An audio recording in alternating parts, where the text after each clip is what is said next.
Salut, moi c'est Victor Durand-Lepeuch et vous écoutez un entretien de Comme un poisson dans l'eau, le podcast contre le spécisme.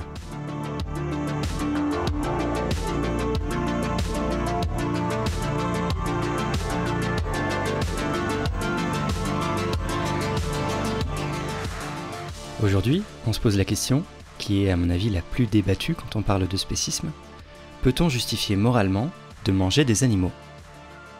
Jusque-là, on a bien entendu tourner autour de cette question. On a vu quelles étaient les conditions d'élevage et d'abattage des animaux qu'on exploite pour les manger, comment le langage facilite tout ça en euphémisant tout ce qui se passe et en présentant constamment les humains comme séparés et supérieurs des autres animaux. Grâce au docteur Sébastien Demange, il n'y a plus de doute sur le fait qu'on peut être en parfaite santé sans manger de produits animaux. Et on a vu qu'il y a une idéologie omniprésente et invisible qui cherche constamment à encourager et justifier la consommation de produits animaux. C'est le carnisme. Mais on n'a pas encore pris la question de front. Est-ce que c'est éthique de manger de la viande ? Et c'est une question dont se sont emparées les chercheuses en philosophie depuis plusieurs années. J'ai donc invité dans le podcast un philosophe qui connaît bien ces questions, Martin Gibert, qui est chercheur en éthique à l'Université de Montréal et également spécialisé en psychologie morale. Il est l'auteur de L'imagination morale, publié en 2014, de Voir son steak comme un animal mort, sorti en 2015, et tout dernièrement de Faire la morale aux robots, édité en 2021. Il est enfin co-rédactrice en chef de l'Amorce, la revue contre le spécisme. Et je précise que l'Amorce utilise le féminin par défaut et que je respecte donc cet usage ici. Et en fait, il s'agit d'un double épisode. La première partie, donc l'épisode que vous êtes en train d'écouter, porte sur les aspects éthiques de la question. Et la seconde partie de l'entretien sera diffusée dans un prochain épisode qui abordera les questions psychologiques, où on parlera notamment du paradoxe de la viande et de dissonance cognitive. Et bien voilà, voici la première partie.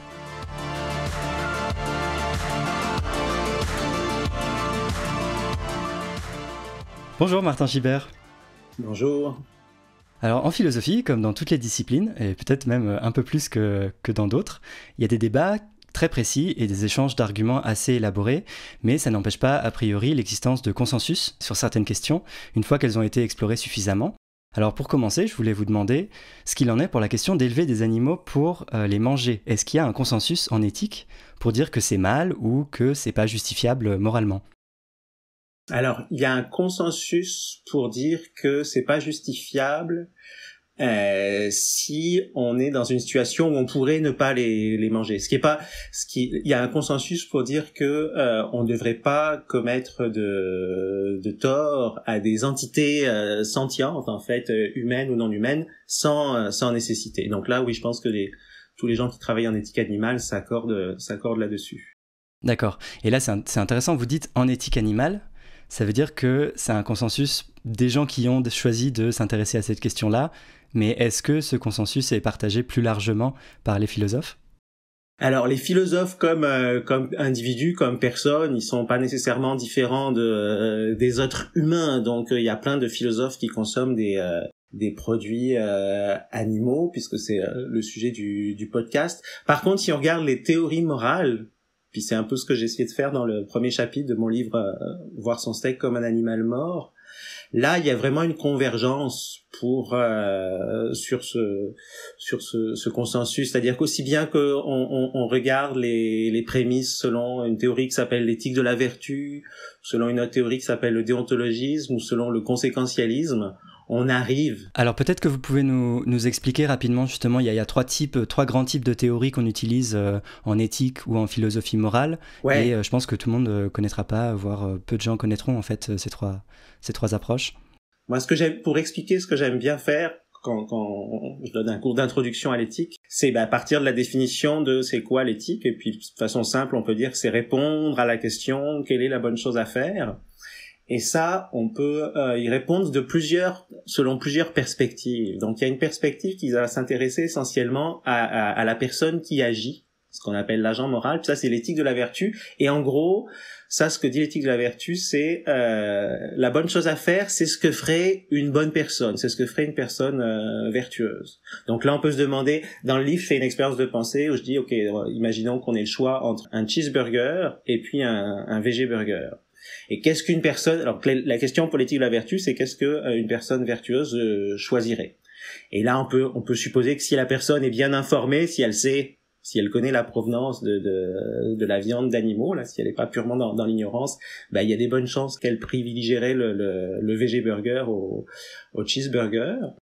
Donc ça, c'est une première approche encore une fois, qui s'appuie sur la personne qui agit. On peut aussi répondre à la question quelle est la bonne chose à faire en regardant si les actions qui sont accomplies sont légitimes ou pas, sont correctes ou pas. Puis ça, c'est plutôt pris en charge par une autre théorie qui s'appelle le déontologisme, et en gros qui dit agir correctement, c'est respecter des normes, des règles morales, des principes moraux. Mettons les 10 commandements, c'est 10 principes comme ça à respecter.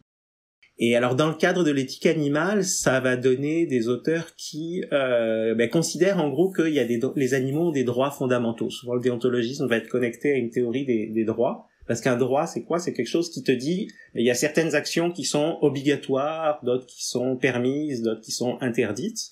Et donc, les tenants du déontologisme en éthique animale vont dire, il y a certaines actions comme le fait de torturer un animal, de le priver de sa liberté, de le tuer, qui s'opposent à ces droits fondamentaux.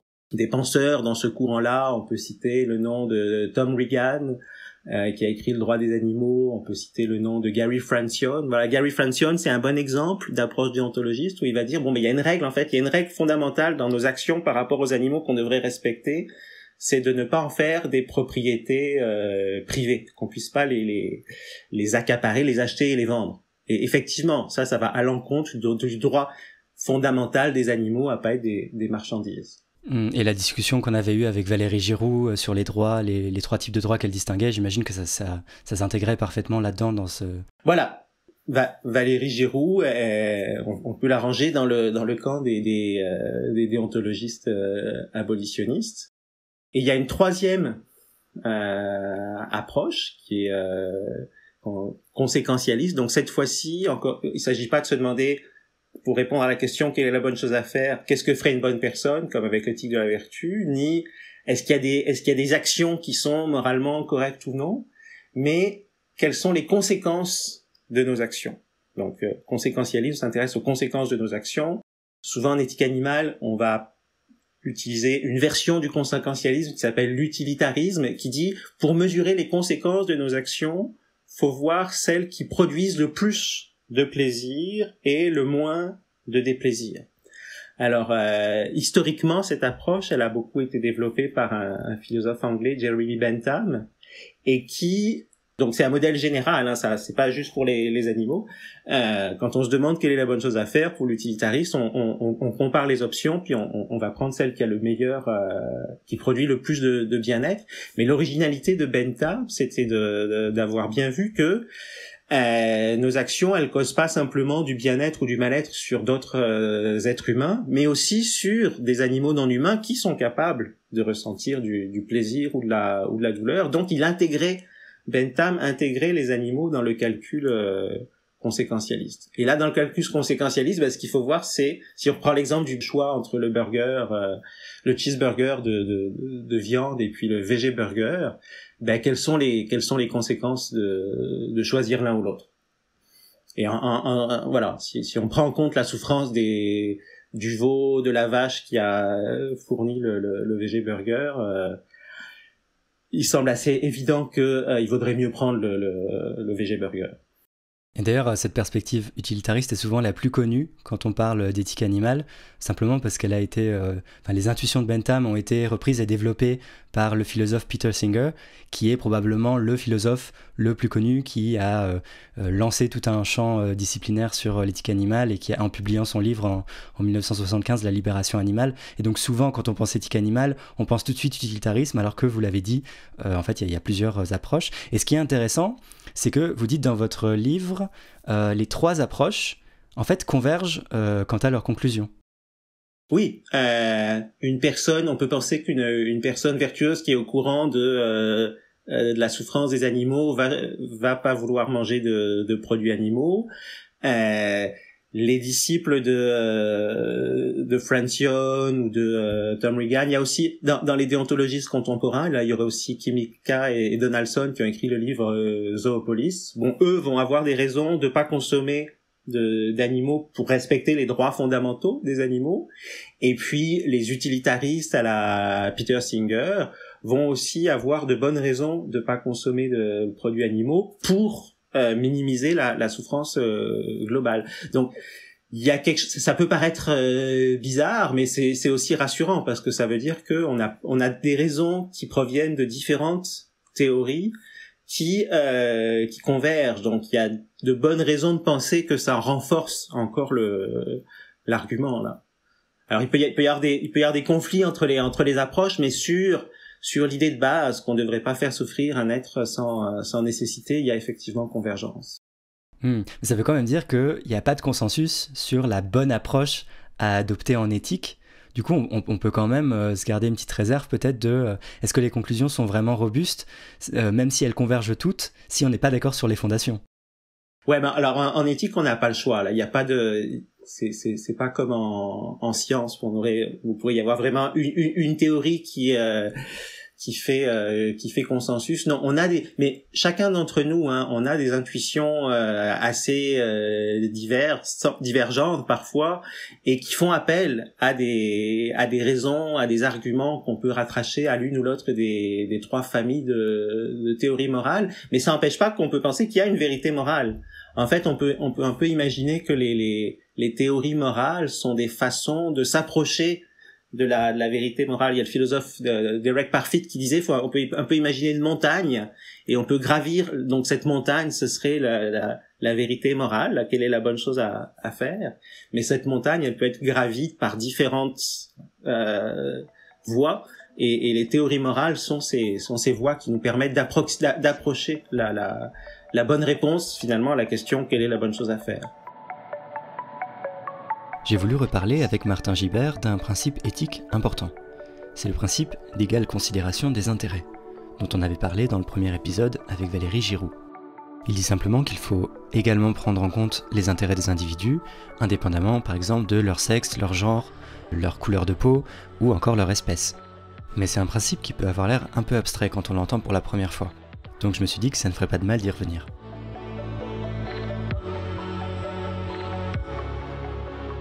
J'aimerais bien revenir avec vous sur ce dont on avait parlé avec Valérie Giroux dans le premier épisode, c'est le principe d'égale considération des intérêts. Donc il a été développé justement par Peter Singer dans La Libération animale, et j'ai eu quelques auditeuristes qui m'ont contacté et m'ont dit on comprend pas trop d'où sort ce principe, et notamment on comprend pas trop pourquoi en éthique, pour déterminer ce qui est bien ou mal, il faudrait se baser sur les intérêts des individus. Alors est-ce que vous pourriez expliquer tout simplement d'où sort ce principe ? Ouais. C'est deux choses un petit peu différentes. Le principe d'égale considération des intérêts, c'est un principe de justice, quoi. Donc, même entre humains, là, quand on veut être juste, on va essayer de considérer également les intérêts de toutes les personnes qui sont concernées. Mais en éthique animale, la notion d'intérêt, elle permet avant même d'arriver à ça, d'identifier quelles entités méritent notre considération morale. C'est un peu la base de l'éthique animale. La première question, c'est la base de l'éthique même en fait. Une première question serait de se poser, ok, c'est quoi les entités envers lesquelles nous, êtres humains, avons des devoirs moraux? Et ça, on appelle ça les entités envers qui on a des devoirs moraux, on appelle ça des patients moraux. Et qu'est-ce que c'est qu'un patient moral? C'est une entité à qui on peut faire du bien ou du mal, et donc à qui on a un devoir de pas faire de mal et éventuellement de faire du bien.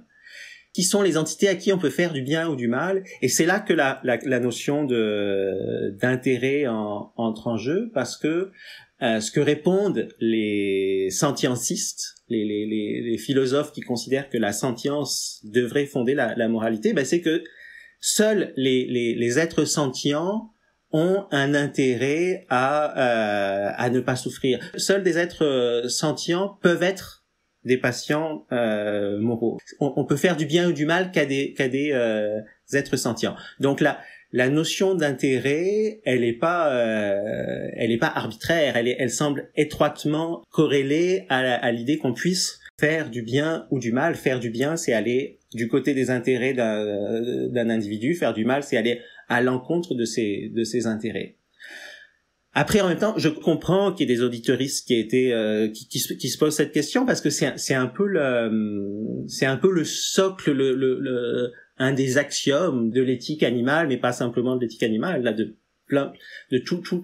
Quand on se demande qui sont les patients moraux, moi je m'intéresse aussi aux robots, par ailleurs, dans mon travail à l'Université de Montréal.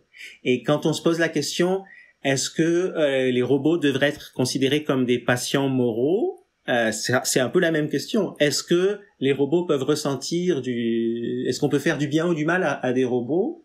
Et en gros, les gens en éthique de l'intelligence artificielle vont avoir le même type d'intuition que les gens en éthique animale, en disant, les robots sont des patients moraux si on peut leur faire du bien ou du mal, et on peut leur faire du bien ou du mal si ils ressentent, s'ils sont sentients. Donc la notion d'intérêt, elle est surtout ici connectée à la notion d'être sentient.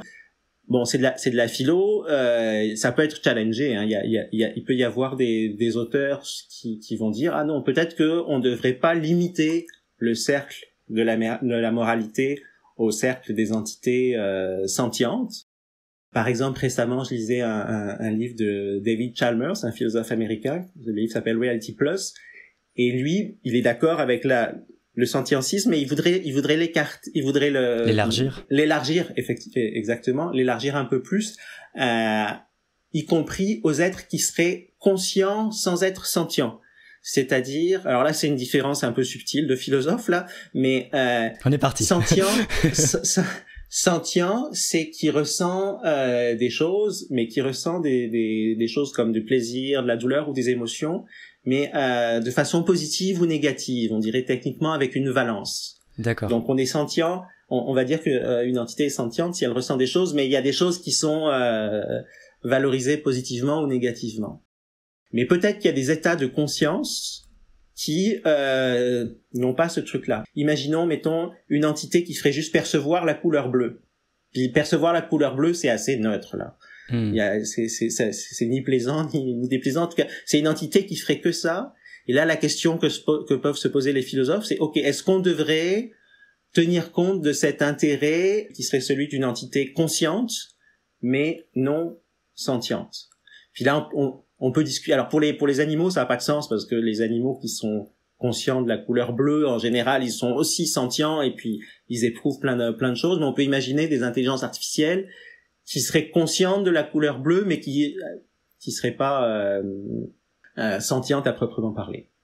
Puis dans les challenges, dans les théories qui confrontent le sentientisme, bon, il peut y avoir le biocentrisme qui va dire non, il faut élargir beaucoup plus, faut élargir à l'ensemble des êtres vivants et pas simplement des êtres sentients. D'ailleurs, souvent les gens font un peu l'erreur là qui m'énerve. On parle des êtres vivants pour parler des êtres sentients, mais non, c'est un ensemble beaucoup plus large, l'ensemble des êtres vivants. Ça inclut les plantes, ça inclut le microbiome par exemple.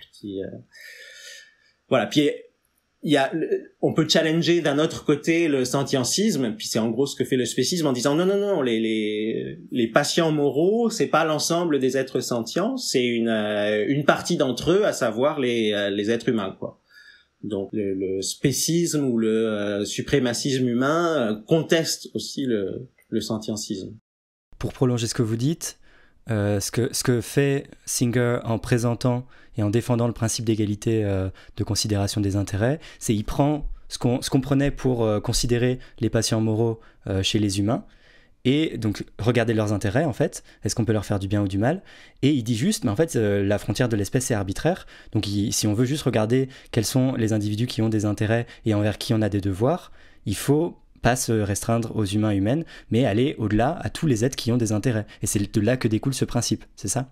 Oui, c'est ça. Si on est sentientiste, on considère que rentre dans le cercle de la moralité l'ensemble des individus sentients, puis les individus sentients ont des intérêts, et donc quand on doit arbitrer des conflits entre ces individus sentients, le principe de justice, ça va être de considérer également les intérêts similaires des êtres sentients. Donc, mon intérêt à manger un burger de viande doit être comparé avec l'intérêt de la vache à pas être exploitée.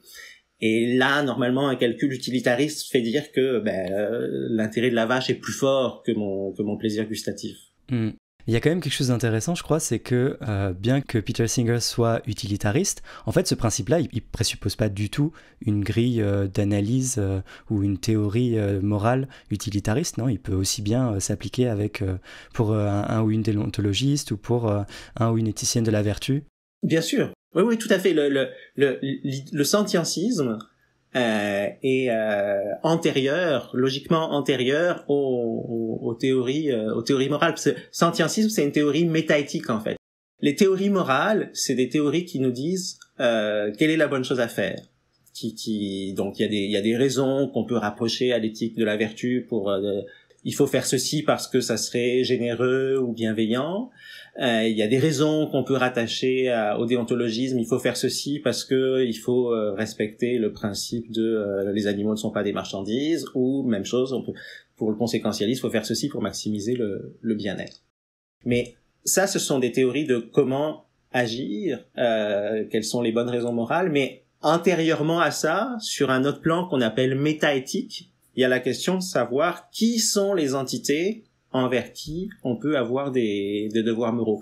Et donc la question du sentientisme, elle se situe à ce niveau-là qui est plus fondamental. Donc qu'on soit éthicien de la vertu, déontologue ou conséquentialiste, on doit être sentientiste si on veut. On n'est pas obligé, mais en tout cas, en général, les gens en éthique animale vont être sentientistes et à partir de là appliquer des raisons ou des arguments qui relèvent de leur théorie particulière.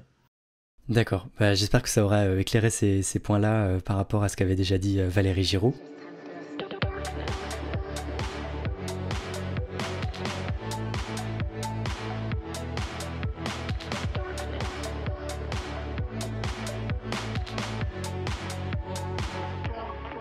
On entend très souvent, dans des débats par exemple sur le véganisme, l'argument que oui, mais la viande, c'est quand même super bon. Et en anglais, ils ont même une expression pour ça, but bacon though. Mais le bacon quand même. Mais alors, c'est intéressant parce que dans votre ouvrage, vous prenez cette objection-là au sérieux. Et il y a une expérience de pensée qu'on peut faire et qui permet de déterminer si le fait de vraiment beaucoup aimer un aliment, si ce côté bon de l'aliment est suffisant à justifier la souffrance infligée à des animaux. Oui, je reprends pour analyser cette idée une expérience de pensée qui a été développée par un philosophe américain qui s'appelle Alasdair Norcross. Et donc c'est ça, son idée, c'est est-ce que on pourrait justifier pour des raisons gustatives, d'être cruel envers les animaux ou de les consommer. Et donc il imagine la chose suivante, c'est l'histoire de Fred qui est un passionné de chocolat. Le chocolat, c'est sa vie. Probablement il travaille dans le chocolat.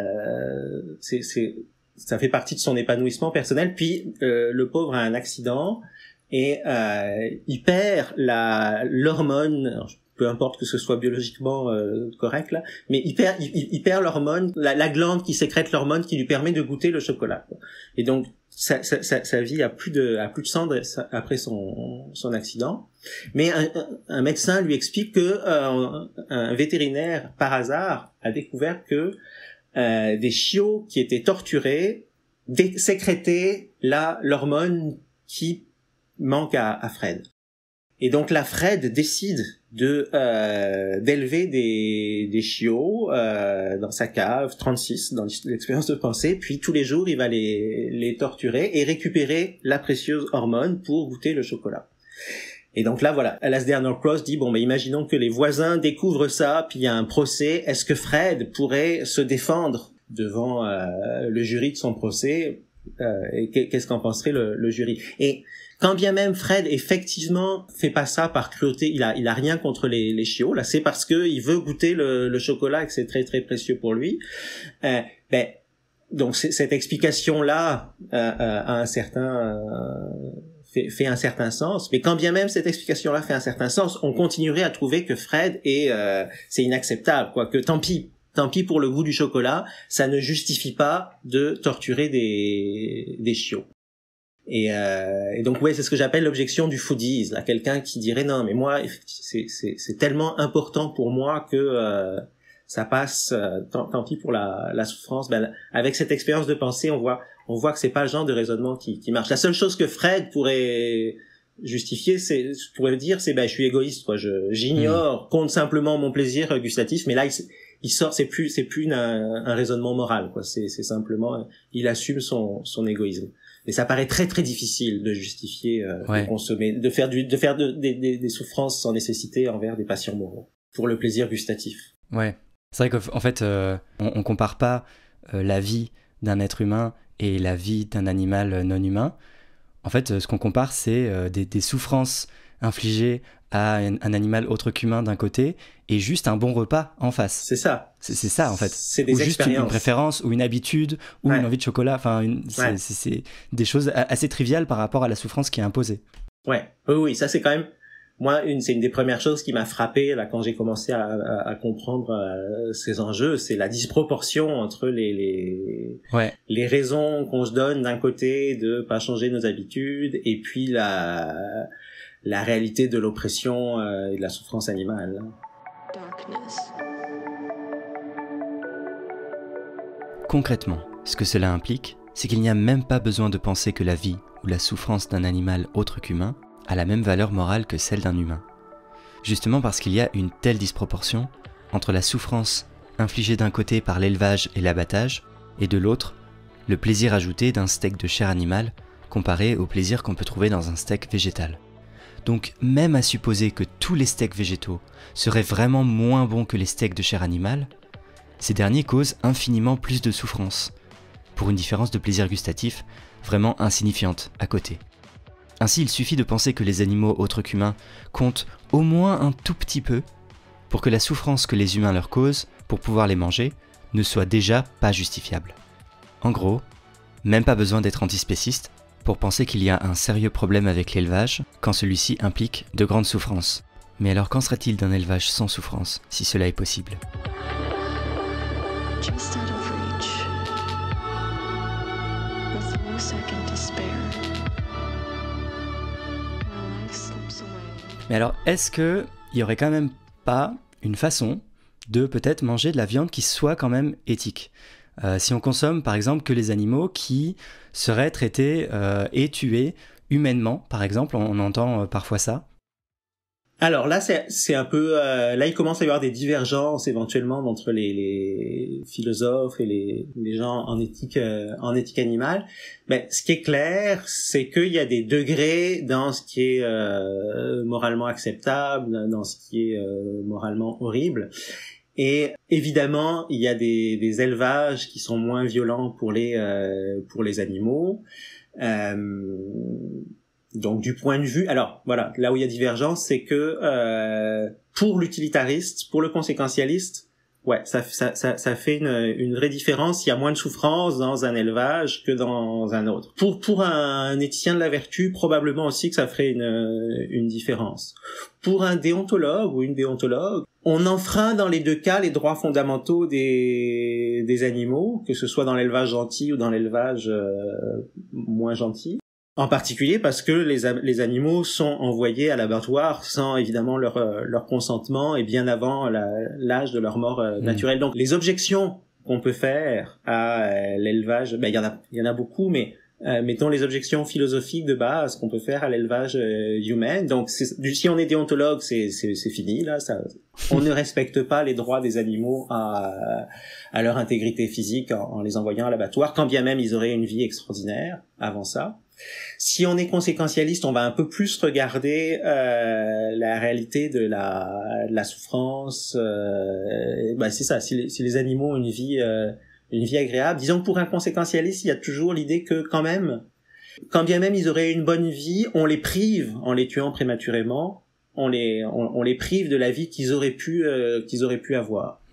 Même s'il se projette pas sur le très long terme, il avait quand même très certainement une préférence à continuer à vivre. Donc là aussi, c'est des éléments que les utilitaristes peuvent utiliser pour pour montrer que c'est mal que même la viande humaine est moralement problématique. Si on sort des arguments proprement dits qui se rattachent aux théories morales, le gros problème, un des problèmes avec la viande humaine ou avec les petits élevages, c'est que en réalité ça constitue très très peu de la majorité de la production animale. Elle est dans des exploitations plus de type usine à viande. Et moi j'ai toujours peur, c'est quelque chose dont je parle dans Voir son steak comme un animal mort.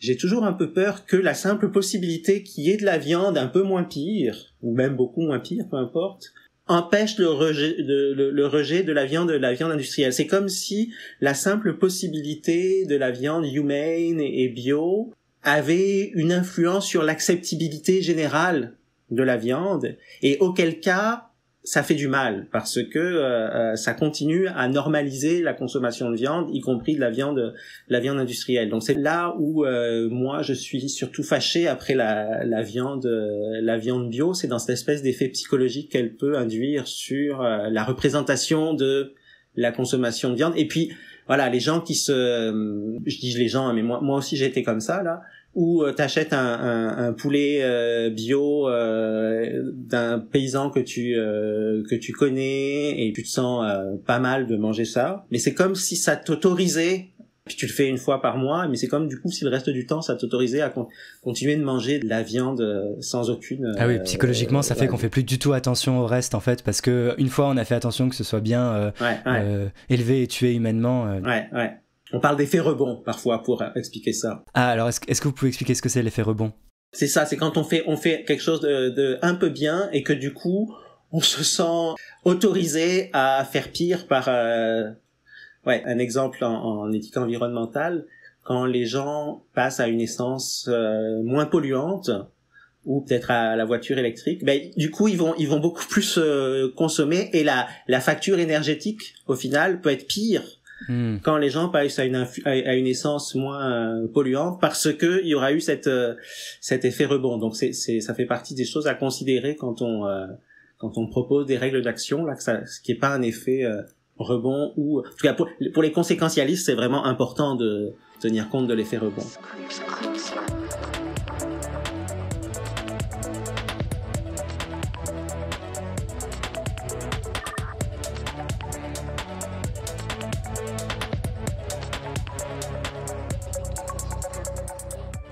Dans votre livre, vous soulevez aussi juste une objection pratique à ça. C'est qu'en fait, vous l'avez dit, c'est une très faible proportion qui peut être élevée en extensif sans que ce soit de l'élevage intensif. Donc en fait, si tout le monde se nourrissait de ça, il faudrait de toute façon manger beaucoup moins de viande. Ouais. En fait, faudrait déjà être quasiment vegan si on voulait s'en tenir à de la viande des animaux qui est moins souffert que la moyenne, disons. Dans le même sens, un autre élément, c'est que j'ai l'impression que donc ça on appellerait ça un omnivore consciencieux, une personne qui ne mangerait que des animaux dont il connaît parfaitement la provenance, de petits élevages avec des meilleurs standards. Mais en fait pratiquement je pense que c'est impossible d'être un omnivore consciencieux 100% du temps. Je cite James McWilliams qui raconte une anecdote où il a son ami éditeur qui lui dit moi je suis un omnivore consciencieux, et là James McWilliams lui dit mais quand t'es invité chez des amis et puis qu'on te sert de la viande, est-ce que tu demandes la provenance de la viande avant de la consommer? Et évidemment non. L'omnivore consciencieux, il va accepter parce que il se classe dans les omnivores, alors que le végétarien ou le vegan, il a vraiment changé de camp là, d'une certaine façon. Ouais, mais je vous cite justement, vous dites à un moment dans le livre: aussi consciencieux soit-il, l'omnivore éclairé ne franchit pas un certain seuil dans la mise en œuvre de ses convictions. Il glisse. Il fait facilement du hors-piste avec ses engagements moraux. Le vegan, pour sa part, a une position plus tranchée, sa ligne morale est lisible. Et ça me fait penser à ce que disait Brigitte Gauthier, au final, dans le deuxième épisode, elle disait, au final, si on veut vraiment bien faire les choses, c'est plus facile d'être vegan que d'aller chercher les quelques produits qui seraient... Oui, c'est ce que je pense aussi. Puis on peut être un vegan... Moi, ce que j'explique, ce qui m'avait beaucoup aidé, c'est de pas me dire, ok, je vais plus jamais manger de produits animaux, mais garder la possibilité... si vraiment ça me tente, voilà, l'enjeu il est pas tant dans ce que j'ingère moi, il est dans les conséquences que ça a. Et en devenant vegan, c'est clairement là où j'ai les conséquences les plus positives sur les animaux. D'une part parce que j'en mange, mais aussi parce que j'en parle, parce que je fais la promotion de ça, ne serait-ce que quand je mange avec d'autres personnes. Là. Ah oui, donc c'est là où avoir une règle morale lisible et claire fait beaucoup plus par l'effet d'influence qu'on peut avoir par le discours qu'on ajoute à ça, en fait. Oui. Ouais. Oui, c'est ça. À la limite, mettons d'un point de vue conséquentialiste, là, ce qui compte, c'est vraiment les effets qu'on a. Donc, quelqu'un qui mangerait en cachette, un vegan qui mangerait en cachette des produits animaux de temps en temps, c'est pas ça qui compte. Ce qui compte, c'est la promotion qu'il va faire du véganisme, peu importe si lui est pur ou non. Là, le conséquentialiste, il s'intéresse aux effets. Et pour mettre un clou définitif dans l'idée de la possibilité de l'omnivorisme consciencieux, il y a vraiment cette idée absolument omniprésente que les petits élevages bio sont parfaits et que aucune horreur ne s'y passe. Alors qu'on a vu en fait avec Élise Desaulniers par exemple que des fois c'était carrément pire dans le bio, que dans le bio il y avait quand même une séparation, il y avait quand même insémination artificielle des vaches, il y avait quand même séparation du veau, les animaux finissent quand même dans les mêmes abattoirs en fait que les autres. Donc d'où vient cette image si idyllique et cette aura morale qu'ont les élevages bio? Alors en fait on dit bio et puis techniquement, bio, ça veut dire que c'est des animaux qui ont mangé de la nourriture bio. Donc c'est pas censé être un qualificatif qui nous parle de la façon dont on les a élevés. Ça serait plutôt humane, le qualificatif pour dire qu'ils sont élevés dans de bonnes conditions. Bon, dans les faits, ça va souvent ensemble. Les élevages bio sont souvent plus humains que les autres. Mais je fais remarquer ça parce que j'ai l'impression qu'il y a ce qu'on appelle un effet de halo. C'est-à-dire le fait que l'élevage bio est perçu comme meilleur d'un point de vue environnemental, ce qui pourrait se discuter, mais au moins parce qu'il n'y a pas d'engrais qui sont utilisés. Le fait que le petit élevage bio ait une bonne image d'un point de vue environnemental, ça projette son halo de c'est bien sur d'autres aspects et en particulier sur l'aspect respect des animaux, mais là en éthique animale. Et ça va pas nécessairement ensemble. On peut tout à fait imaginer un élevage bio qui serait extrêmement cruel avec les animaux. Et de toute façon, tant que les animaux demeurent des marchandises, il y a un moment donné où les questions de rentabilité économique sont là et on peut pas tout sacrifier, même le mieux intentionné des éleveurs humains ne peut pas tout sacrifier au bien-être de ces animaux parce que il doit gagner sa vie avec et il doit au moins les envoyer, les vendre à l'abattoir à un moment donné, quoi.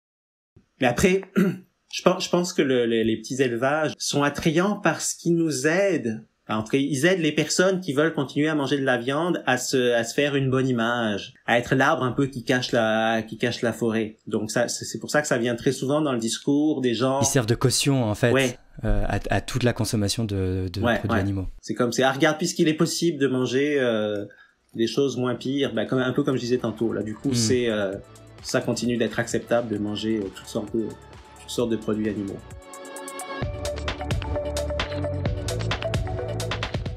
On le voit, au moins certaines des justifications données pour défendre la consommation d'animaux ne sont pas vraiment des raisonnements éthiques robustes, mais plutôt des stratégies pour se donner bonne conscience. C'est pourquoi dans la deuxième partie, on se penchera avec Martin Gibert sur la dimension psychologique qui permet d'expliquer tout ça. On parlera notamment du paradoxe de la viande et de dissonance cognitive. Allez, bisous, à lundi prochain.